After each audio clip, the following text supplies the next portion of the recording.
Now settle down. I'm not going to reveal any temple signs or tokens, as I have covenanted not to do that.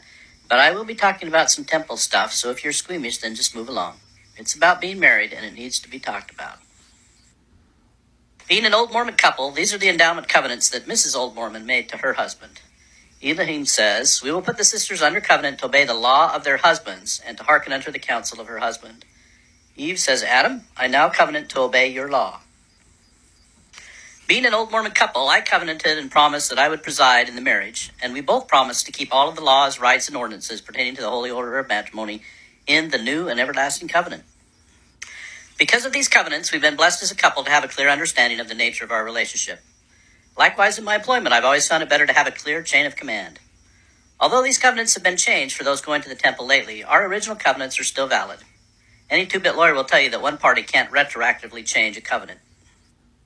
Let's review the nature of the changes made recently in the temple endowment ceremony. In two places, references to the new and everlasting covenant were added, while text referencing a wife's subjugation to the husband was removed. Here's the second place where the new and everlasting covenant words were added.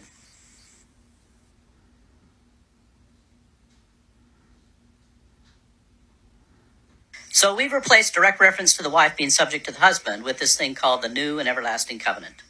What is the new and everlasting covenant, and does it represent a more egalitarian relationship? Is there a conflict between the two temple ceremonies? Fortunately, there's a simple explanation. We can read the inspired scripture defining the new and everlasting covenant in D&C 132. D&C 132 must be really important stuff, as it says in verse 6 that we must abide by this law or be damned. Here you can see a few samples from other verses.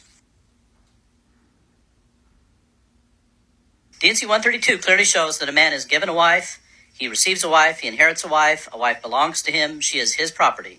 All of these words show that the man is clearly in charge. So although the wedding day is now a bit more comfortable for the bride, if the couple will study the doctrine in the scriptures, they will see that the man is still properly in charge, both in this life and in the eternities.